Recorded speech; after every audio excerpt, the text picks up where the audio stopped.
Hai,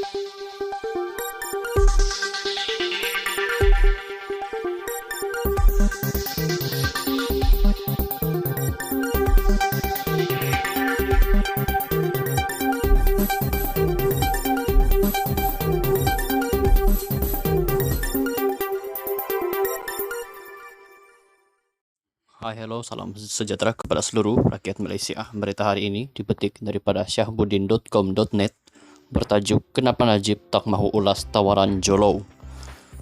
Di media sosial, sejak hilang kuasa, Najib Razak selalu menampilkan dirinya sebagai pemimpin serba tahu. Hampir semua isu semasa diulas, dikomennya, dan kerap kali jika isu itu berkaitan kerajaan, beliau akan memberi cadangan-cadangan tertentu yang memperlihatkan seolah-olah dirinya begitu pakar serta serba tahu. Kadangnya juga terlihat seperti beliau menayangkan dirinya begitu cemerlang ketika memegang jawatan sebagai Perdana Menteri dan tidak pernah terbabit dengan apa-apa skandal sehingga menyebabkan BN tumbang pada tahun 2018 yang lalu. Selain menyentuh hampir semua isu, Najib juga amat aktif di media sosial di mana berpuluh tulisan dimuat naik dalam sehari sehingga ada yang menggelarnya Perdana Menteri Facebook. Di sisi lain, meskipun seperti serba tahu, semua orang juga tahu yang menulis bagi pihak beliau ialah sejumlah admin yang dibayar gaji olehnya. Kalau berkaitan kucing, itu baru Najib sendiri yang memuat naiknya. Sebab itu tidak menghairankan ketika di mahkamah, Najib sering menjawab tidak tahu ketika ditanya oleh pihak pendakwa raya. Dalam keterangannya di mahkamah berkaitan dengan kes SRC International, media melaporkan bahawa Najib telah menjawab tidak tahu sebanyak 46 kali.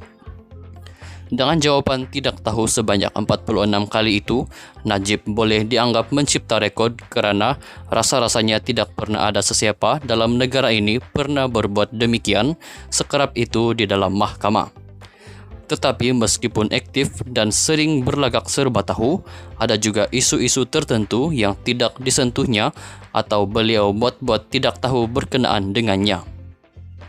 Antaranya ialah terbaru ini tentang laporan yang menyebut Jolo, watak utama dalam skandal 1MDB, telah menawarkan penyelesaian untuk membersihkan dirinya dengan kerajaan Malaysia. The Edge melaporkan Jolo telah membuat tawaran sebanyak RM1.5 bilion ringgit bagi tujuan itu. Begitupun selain bekas Peguam Negara Apandi Ali yang telah mengesahkan dirinya adalah pengatur untuk menemukan wakil firma Cobre & Kim yang mewakili Jolo dengan Peguam Negara, Pegawai Kanan SPRM dan lain-lain pejabat Peguam Negara atau AGC turut mengesahkan kemudiannya bahawa mereka menolak tawaran tersebut. Kenapa Najib tidak mengulas isu ini? Bukankah ini isu penting dan menjadi bualan rakyat? Sepatutnya sebagai Perdana Menteri Facebook yang serba tahu, beliau tidak harus menyisihkan dirinya daripada memberi komen atau membuat ulasan berkenaan tawaran Jolo itu.